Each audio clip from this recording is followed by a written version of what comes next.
우리가 30년 전만 해도 한국 교회에는요, 형식주의가 굉장히 강했습니다. 그래서 직분자들은 공예배에 다 참석해야 되고, 그 헌금 봉투에 있는 종류별로 다 해야 된다, 이런 형식들이 있는 거예요. 그래서 어떤 교회들은 이제 헌금의 종류가 20가지가 있더라 하는 아주 기이한 현상들이 벌어지기도 한 거죠. 그러다 보니까 자연스럽게 뭐가 생겼냐면, 역사는 늘 그렇듯이 반동이 생겨요. 반동. 형식주의로 교회가 가다 보니까 이제는 형식이 뭐 중요해? 복음은 마음이야. 마음만 있으면 돼. 라고 하면서 그 형식을 조금씩 벗어나다가 이제는 어디까지 갔냐면은 무형식주의까지 갑니다. 네, 그래서 우리 MZ세대가 지금은 주축인 이 세대인데, 이게 개인주의 세대랑 맞아지면서 마치 이렇게 되는 거예요. 형식은 중요하지 않고 신앙생활은 마음만 있으면 돼 라는 이런 개인주의적인 신앙관으로 이게 변하게 된 거예요. 지금 그래서 한국교회의 트렌드는 개인주의적인 신앙관이에요. 근데 이게 굉장히 위험한 생각입니다. 왜냐하면 사탄이 가장 좋아하는 모습이에요. 뭐냐 하면 하나님은요, 질서의 하나님이에요. 질서의 하나님. 그런데 사탄은 그 질서의 하나님을 교묘하게 무너뜨려요. 어떤 식으로 무너뜨리냐면은, 마음만 있으면 돼 라는 거예요. 자유가 있잖아. 그 무질서를 자유로 둔갑시키면서 질서를 무너뜨리는 방식으로 하나님의 그 질서를 무너뜨리고 건강한 교회의 질서를 무너뜨리게 되는 겁니다.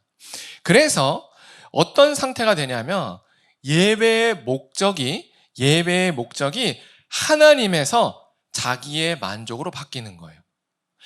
예배의 목적이 하나님에서 자기로 만족으로 바뀐다는 게 어떻게 되냐면, 예배를 어떤 식으로 드리는데, 예배를 왜 드리는데의 질문이 하나님을 기쁘시게 하기 위해서, 하나님을 위해서라는 질문에서 내 영적인 평안을 위해서, 내 만족을 위해서로 바뀐다라는 거예요.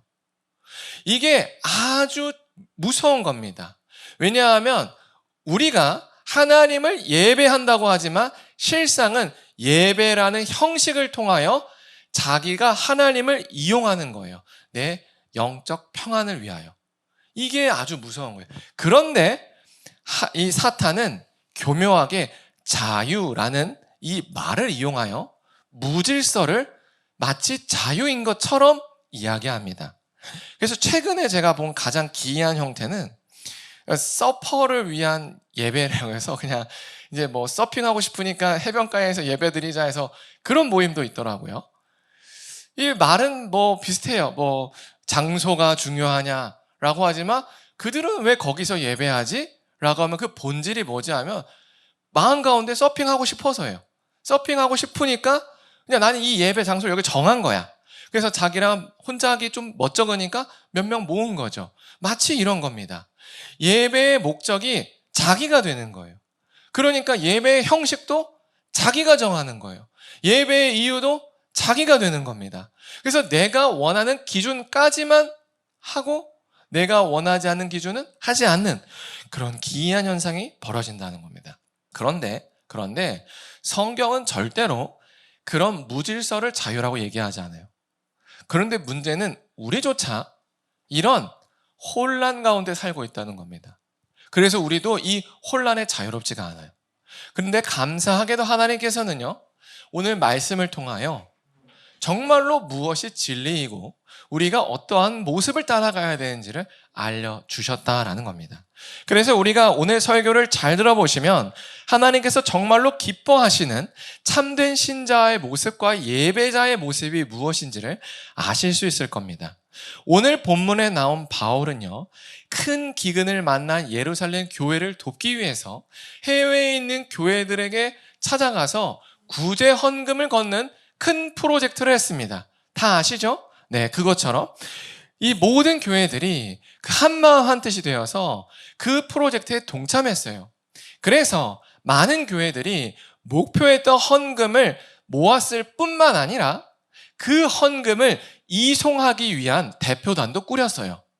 우리 입장에서는 헌금을 모으면 됐지 무슨 이송 대표단까지? 라고 생각하지만 그 당시에는 계좌이체가 없었고 다 은화, 금화로 들고 가야 됐던 겁니다.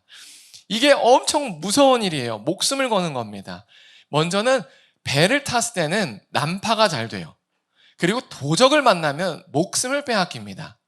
그래서 이 돈을 거액을 전달한다는 것은 사실은 웬만한 담대함으로 하기 어려운 거예요. 이해가 되시죠? 내가 등에 투명 가방에 돈다발을 넣고 걸어간다고 생각했을 때 그 느낌일 겁니다. 그렇게 했을 때 우리나라는 그나마 괜찮은데 저기 있죠. 뭐 말하지 않겠지만 저런 나라들 가면 위험한 데들 있죠. 그런데 우리가 간다고 생각했을 때 그 느낌입니다. 목숨을 거는 그 느낌인데 많은 교회들이 그걸 다 했어요. 그런데 오직 딱 한 교회가 못했습니다. 어딜까요? 고린도 교회인 거예요. 그러니까 해외 교회들의 아버지와 같은 바울은 그런 게 있잖아요. 자녀들 중에 한 아이가 이렇게 아픈 손가락이 있는 것처럼 고린도 교회가 아픈 손가락이에요. 대표단을 꾸리는 건 기대도 못해.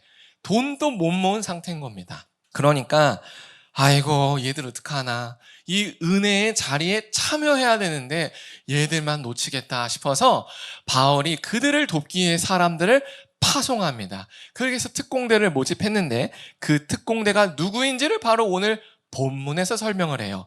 그래서 16절을 보면 이렇게 얘기합니다. 너희를 위하여 같은 간절함을 디도의 마음에도 주신 하나님께 감사한다 라는 거예요. 바로 디도가 그 특공도의 첫 번째 인물이에요. 바울은 이렇게 얘기합니다. 너희를 위하여. 왜냐하면은 이 디도를 보내는 게 이 고린도 교인들이 잘 이 은혜의 자리에 참석하기 위해서 돕는 역할로 보내기 때문에 그래요. 사실 바울은 자기가 가고 싶었어요. 자기가. 그런데 바울은 이 큰 프로젝트의 총괄이었어요. 총괄. 그러니까 자리를 비울래야 비울 수가 없는 거죠. 그래서 기도를 하는 거예요.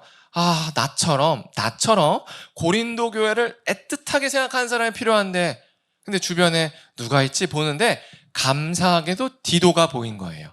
왜냐하면 디도는 이 고린도 후서를 작성하기 전에 이미 이 고린도 교회에 보냈던 눈물의 편지를 들고 고린도 교회에 방문했던 경험이 있거든요.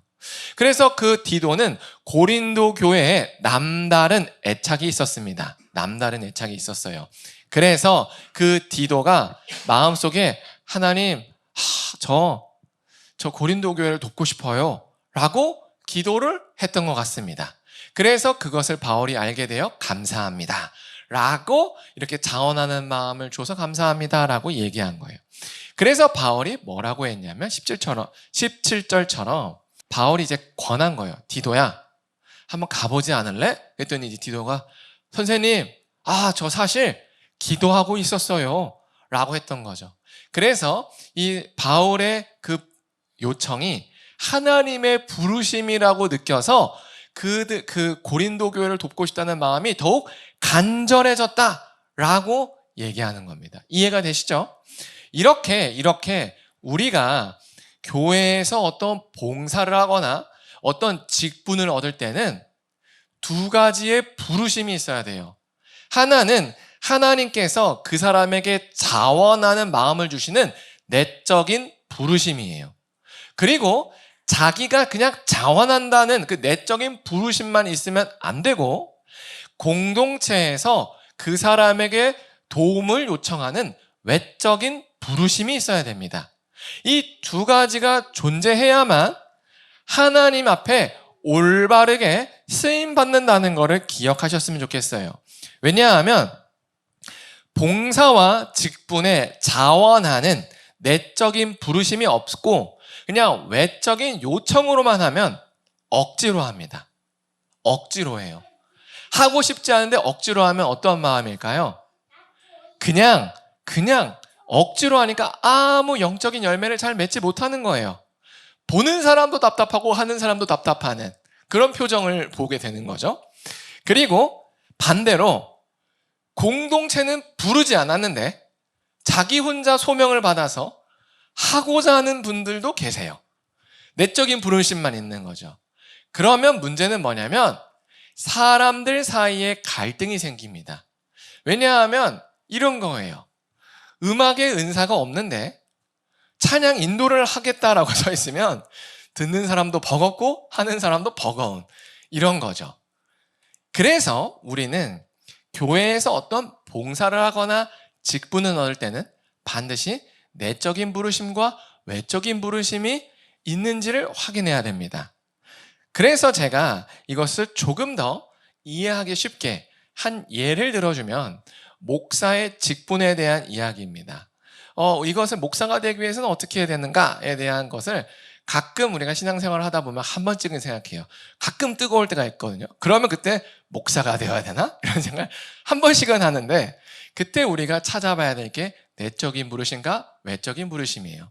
내적인 부르심이라는 것을 찾아봐야 되는 이유는 뭐냐면 목사가 된다는 것, 이 목사의 직분을 감당한다는 건 하나님을 사랑하는 마음만으로는 충분하지 않기 때문에 그래요. 하나님을 사랑하는 마음만으로는 그 직분을 감당하기에 충분하지 않아요. 그래서 뭐가 필요하냐면 먼저는 여러 사람을 품을 수 있는 인품이 필요합니다. 복음 안에서 다뤄진 인품이에요. 그리고 자기의 자기적인 해석이 아니라 전통 교리 위에서 건강하게 성경을 해석할 수 있는 가르치고 성경을 읽을 수 있는 지식의 은사가 필요합니다. 그리고 환경을 뛰어넘어서 하나님을 의지하는 믿음이 필요해요. 이런 게 자기에게 있는지 없는지가 내적인 부르심이 있는지 없는지를 밝혀줍니다. 근데 이런 게 있더라도 마음에 영 하고 싶지가 않아. 그러면 없는 거예요. 근데 어느 날 갑자기 자원하는 마음이 막 생겨요. 그러면 부르심이 있는 거예요. 근데 여기까지는 1차입니다. 근데 자기는 이렇게 됐어. 근데 옆에서 주여 이러면서 자네는 그저 열심히 교회를 섬기는 게 좋겠습니다. 이런 경우는 안 하는 게 좋습니다. 왜냐하면 우리는 각자에게 꽤 후합니다. 네, 각자에게 후해요. 그래서 나의 이 객관적인 이 내적 부르심을 외적인 공동체에서 확인을 해야 하나님께서 나를 부르셨구나라는 것을 알 수가 있는 거죠.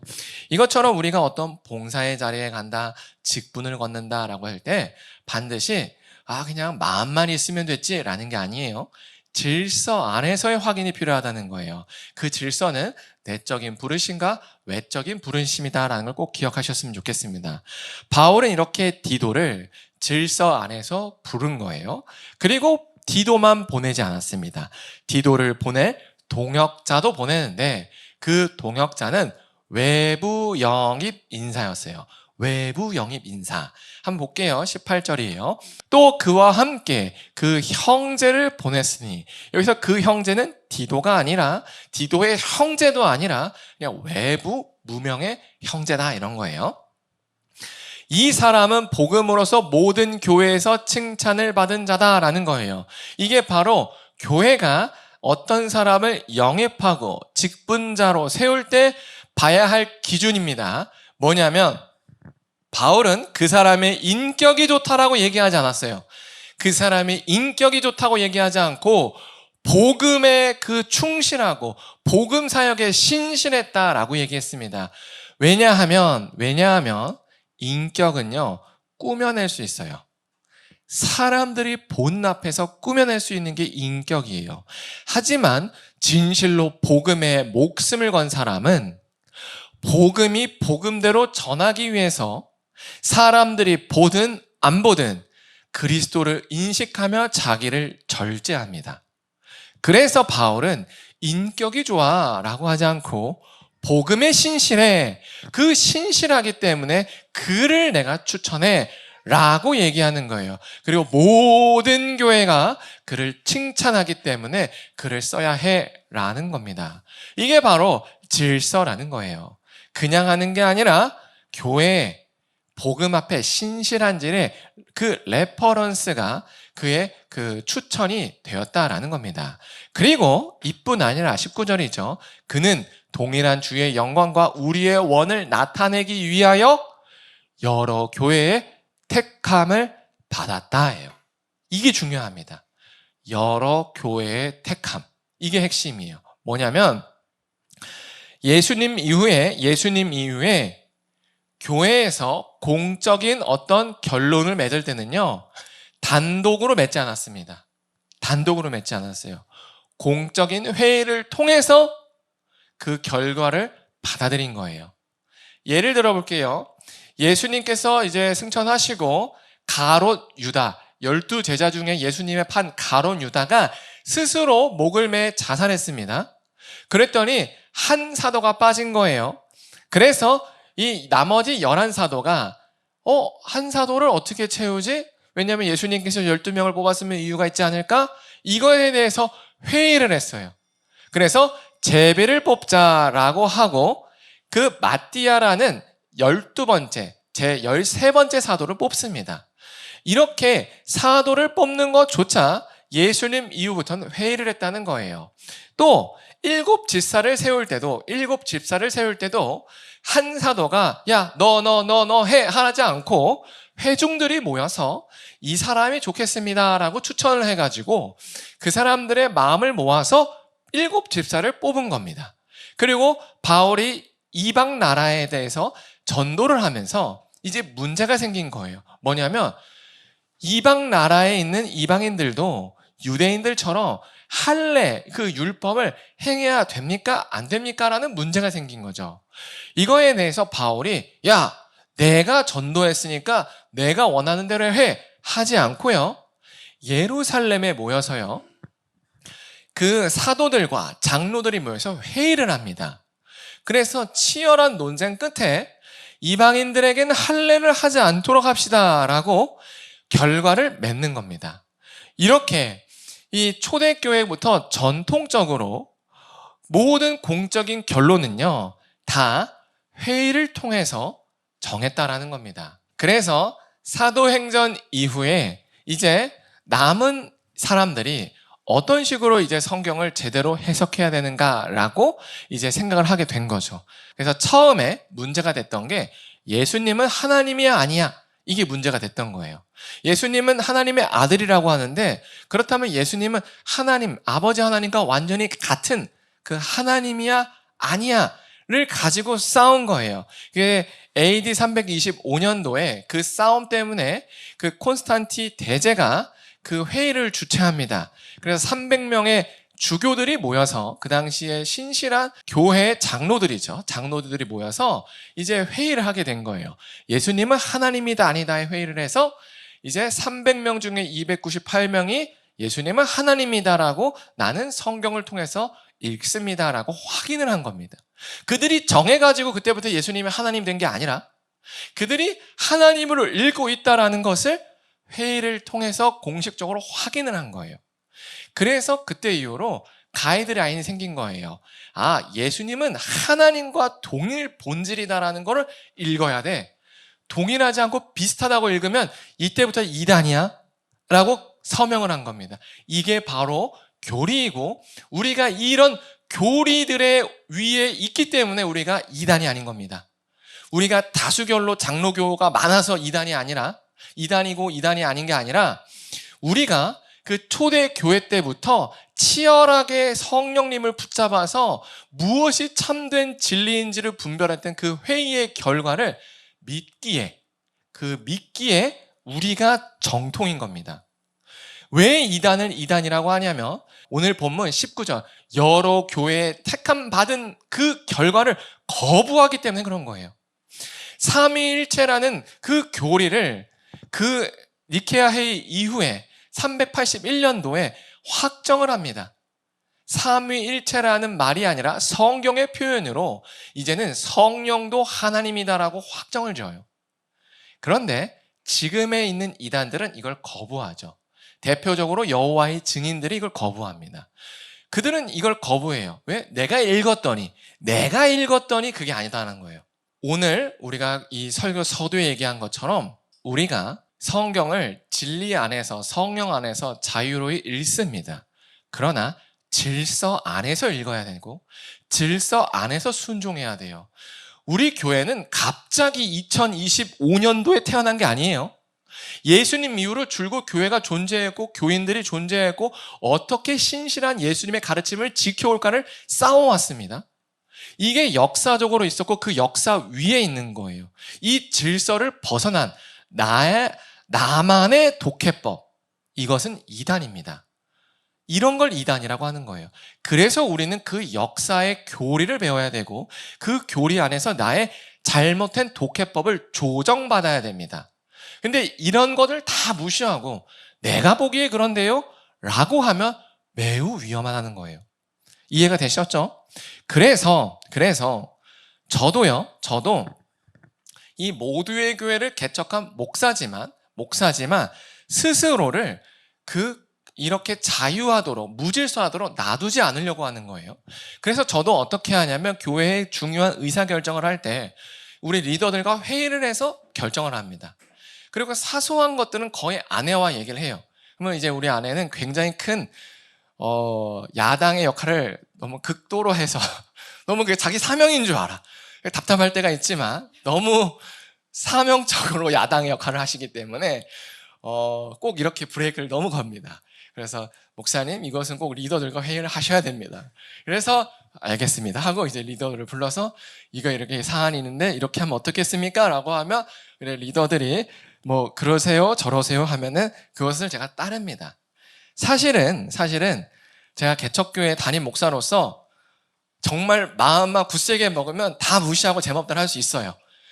성경적이지 않은 겁니다. 성경적이지 않아요. 그래서 의도적으로 제가 제 목줄을 걸어놓고 선발에 착고를 차는 거예요. 이유가 바로 바울과 같아요. 바울이 20절에 이렇게 얘기한 거예요. 이것을 조심함은, 여기서 이것은 뭐냐면 고린도 교회에 돈을 수거하고 이송하는 그 역할을 보내는 그 특공대를 보내는 일이에요. 그 특공대를 보내는 일에 바울이 조심한대요. 우리가 맡은 이 거액의 연보에 대하여 아무에게도 비방받지 않게 하려 한대요. 사실 바울이 당시 해외 교회에선 짱이었어요. 바울이 하겠다고 하면 누가 이견을 달 수가 없어요. 왜요? 야, 내야 사도야. 이걸로 끝나거든요. 그런데 바울조차 눈치를 봤다는 겁니다. 의도적으로. 이게 중요한 거예요. 왜냐하면 바울은 21절을 알았기 때문에 그렇습니다. 우리 21절을 같이 한번 읽겠습니다. 시작. 이는 우리가 주 앞에서 뿐 아니라 사람 앞에서도 선한 일에 조심하려 함이라. 이거예요. 무슨 말이냐면 하나님 앞에서 바르다는 건요, 같은 성령을 공유한 사람들 사이에서도 바르게 보여야 된다라는 거예요. 더 쉽게 말하면 마음으로 퉁치면 안 된다는 겁니다. 마음으로 퉁치면 안 돼요. 무슨 말이냐면 이런 겁니다. 제가요 교회를 개척하고요, 여러분 저 믿음의 사람입니다. 저 믿으시죠? 교회 장부 따위는 신경 쓰지 마세요. 교회 장부는 없습니다. 이랬을 때 와, 역시 우리 목사님 믿음의 사람, 이럴 사람 아무도 없을 겁니다. 드디어 목사님이 타락하셨구나 라고 생각할 거예요. 저도 그렇게 생각합니다. 왜냐하면 하나님 앞에 바르다는 건요, 우리의 행실이 같은 신실한 신자들 사이에서도 옳게 여겨져야 된다는 거예요. 좋은 게 좋은 거지가 아니라 마음만으로 충분한 게 아니라는 거예요. 바울도 그 본을 지금 따르는 겁니다. 본인이 원하면 원하는 사람들 탁탁탁 보낼 수 있어요. 누구도 말 못해요. 그리고 고린도 교인들 뭐라 하면 힘으로 누르면 됩니다. 조금 분란이 생길 수 있죠. 근데 그까짓 거 다 교회 나가라 그래, 다 지옥 가 보내, 이러면 됐어요. 근데 바울은 하나님 앞에 무엇이 바른지 알았던 거예요. 그래서 스스로를 낮춘 겁니다. 스스로를 겸손하게 낮춘 거예요. 그래서 본인조차 검증받아야 될 사람처럼 행동했다라는 겁니다. 그래서 바울은 의도적으로 2명 보낸 게 아니라 1명을 더 보냅니다. 22절이에요. 또 그들과 함께 우리의 한 형제를 보냈다. 우리는 그가 여러 가지 일에 간절한 것을 여러 번 확인했다. 이제 그가 너희에 대한 믿음이 크다라는 얘기를 해요. 무슨 말이냐면 이 22절의 형제는요, 약간 뉘앙스가 실무자예요. 실무자. 왜냐하면 이 형제에 대한 그 묘사에는 누구의 추천이 없거든요. 그저 바울이 인터뷰를 여러 차례 한 겁니다. 그래서 돕는 이로 보낸 거예요. 그래서 2명이 아니라 3명을 보냈다라는 게 매우 중요한 인사이트인 겁니다. 뭐냐 하면은 1대1은 서로 이 합의가 될 수가 있어요. 서로 그냥 말이 맞아서 합의가 딱 돼요. 그러면 뭔가 이제 작당 모의가 가능한 상태인 겁니다. 이해가 되시죠? 근데 홀수는 그게 좀 어려워요. 왜냐면 홀수니까요. 3대 빵이나 1대2의 상황이 늘 되거든요. 그래서 바울은 이런 세심한 것까지 고려해서 한 명의 실무자를 더 보내게 돼요. 옵서버로. 이해가 되시죠? 굳이 바울이 이렇게까지 해야 될 필요가 있었느냐라고 했겠지만 앞서 얘기한 것처럼 바울은요, 하나님 앞에 옳다는 것은 사람들 보기에도 공정하고 투명하다라는 것을 알았다는 거예요. 그리고 본인조차 예수님이 아니기 때문에 검증받아야 될 인물이다. 그래서 고린도 교인들이 내가 지금 이 사람들을 보내는 게 돈을 착복하려는 의도가 있는지 없는지를 자기가 소상히 해명해야 된다는 것을 알고 그렇게 행한 거예요. 그래서 이걸 다 써놓은 거예요.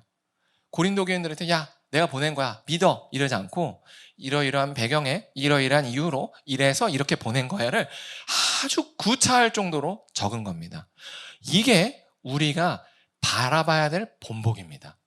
그래서 저도 한 가정의 아버지로서 그리고 교회의 목사로서 스스로를 검증할 수 있는 장치를 마련해 놨습니다. 그 중에 하나가 재정의 투명성인 거예요. 그래서 아내랑 저랑은 재정을 서로 공유해요. 그래서 바람을 피고 싶어도 돈이 있어야 바람을 피듯이 이제 제가 뭘 하나 써도 왜 이 돈을 썼냐라고 바로 올 수 있다라는 그런 압박감을 스스로 저에게 만드는 거예요. 그리고 교회 재정도 마찬가지입니다. 교회 재정도 제가 딴 마음 먹고 마음대로 쓰고 그냥 뭐 영수증 처리를 가짜라고 해버리고 장부 누락하고 실수했습니다, 모르겠습니다 할 수도 있지만 그러면 저도 제가 타락할 걸 잘 알기에 여러 단계를 거치는 거예요. 먼저는 아내가 그 재정을 담당하고 있고 그 다음에 그 재정을 쭉 다 한 것들을 연말에 리더들이 다 모여서 일일이 다 봅니다. 뭐가 뭘 썼는지. 그래서 그 내용을 종합해서 연말에 공동의회, 우리 등록한 세대교인들이 있죠. 우리 교인들의 그 요약본을 통과해서 보고해가지고 넘어가는 게 교회의 형식이에요. 의외로 많은 교회들이 이걸 잘 안 지킵니다. 의외로 잘 안 지켜요. 왜요? 번거롭다는 이유로 안 지켜요. 그러나 사실 목사 입장에서는 대단히 위험한 일입니다. 아무리 목사가 신실해도요, 자칫 잘못하면 넘어지고요. 그 넘어짐이 반복되면요, 자기가 넘어진 줄 모르게 되는 거예요. 그래서 늘 목사조차도 견제장치가 있어야 됩니다. 그 견제장치 안에 있을 때 내가 온전하구나라고 느낄 수 있는 일종의 리트머스 시험지가 있어야 된다는 거예요. 이것처럼 교인에게도 있어야 됩니다. 목사에게도 내가 지금 하나님 앞에 온전히 서 있다는 리트머스 시험지가 있듯이 교인들에게도 그게 있어야 돼요. 그게 뭐냐면 각각 개개인이 세운 하나님 앞에 경건의 루틴이에요. 그 루틴이 정확하게 있어야 그게 깨졌는지 안 깨졌는지로 내가 하나님 앞에 마음이 온전히 있는지 없는지를 확인할 수 있는 거예요. 이해가 되시죠? 그래서 제가 이제 가끔 가다가 이제 재정에 대해서 얘기할 때 내가 돈을 나에게 많이 쓰고 있는지 아니면 하나님께 많이 쓰고 있는지를 한번 점검해 보세요. 이런 얘기를 해요. 내가 내가 먹고 사는 정말 필수적인 생활의 필수적인 것 외에 문화생활을 즐기고 내가 원하는 것들을 구매하는 것들에 쓰는 돈과 하나님 나라를 위해서 쓰는 돈 중에 어떤 게 많은지를 한번 점검해 보시길 바랍니다라고 가끔 얘기합니다. 왜냐하면 돈이 있는 곳에 마음이 있기 때문에 그렇습니다. 또 내가 시간을 어디에 마음을 많이 쓰고 있는지를 점검해 보셨으면 좋겠어요. 내가 시간을 쓰고 있는 곳에 내 마음이 있는 겁니다. 그래서 각자만의 그 기준의 루틴을 정하시기 바랍니다. 그래서 그것 루틴을 정할 때 자기 식으로 자기만을 위한 게 아니라 여러 사람과 나누세요. 왜? 우리는 스스로 너무 관대할 수 있거든요. 그래서 다른 사람들은 어떤 식의 루틴을 가지고 있는지도 확인하면서 내가 이 루틴이 충분한가? 이 정도로 정말로 하나님께 마음을 다하고 있는 건가를 확인하셔서 그 루틴을 정하셔서 그 루틴이 지켜지는지 안 지켜지는지로 여러분의 마음을 확인하시기 바랍니다. 우리의 마음은 하루에도 수십 번 달라집니다. 그리고 나는 내 마음을 합리화하기 너무 좋아요. 그래서 우리는 눈에 보이는 그 규칙을 정해야 됩니다. 예를 들어 예배당에 10분 일찍 오기, 또는 주일날 헌금 챙겨오기, 뭐 이런 것들에 나만의 루틴들을 꼭 만드셔서 우리가 정말로 하나님 안에서 올바르게 가지고 있는지를 점검해야 됩니다. 이렇게 바울은 긴 분량을 할애해서 동역자들을 소개하고 왜 이들을 이렇게 했는지를 얘기했습니다. 그러면서 23절에서 다시 한번 동역자들에 대해서 얘기합니다. 디도를 말하면 나의 동역자다. 그리고 우리 형제들로 말하면 여러 교회의 사자들이다 라고 얘기하는데, 여기서 뉘앙스를 보면 약간 다른 게 있어요. 디도는 바울의 사역팀 내부에서 추천된 인물이고요, 우리의 형제들은 외부에서 왔다라는 걸 알 수 있어요. 그래서 내부자 1명, 외부자 2명, 이래서 바울이 스스로 얼마나 이걸 공정하게 하려고 했는지를 보여주고 있습니다. 그러면서 24절에 대해서 이렇게 얘기합니다. 그러므로 너희는 여러 교회 앞에서 너희 사랑과 너희에 대한 우리의 자랑의 증거를 그들에게 보이라 라고 얘기합니다. 이걸 아주 쉬운 말로 하면 뭐냐면 이거예요. 야, 내가 이렇게 헌금을 걷고 이송하는데 투명하게 했어. 나 할 거 다 했다. 동의하지? 이제 너희 차례야. 이제는 착복할 것 같아 라는 그런 말도 안 되는 명분 내세워서 안 한다고 하지 말고 너희들이 진짜 예수님을 사랑하면 그 사랑을 보여, 이겁니다. 무슨 말이냐면 실천이란 거예요. 실천. 마음만으로 안 돼. 실천해야 돼. 왜냐하면 야고보서 2장 17절에 이렇게 얘기했기 때문이죠. 이와 같이 행함이 없는 믿음은 그 자체가 죽음 믿음이다 라는 거예요. 그래서 우리도 앞서 얘기했던 것처럼 우리가 이제는 예수님의 복음을 받아들여서 진리 안에서 자유를 누려서 이제는 형식주의를 탈피해서 자유롭게 신앙생활을 합니다. 좋아요. 근데 그 마음은요, 스스로 속이기 너무 쉽다는 거예요.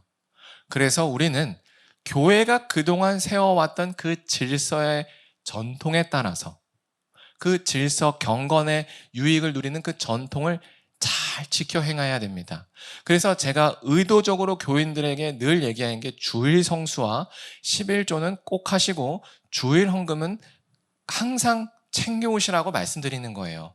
이것이 율법이 아닙니다 라고 하면 율법은 아닐 거예요.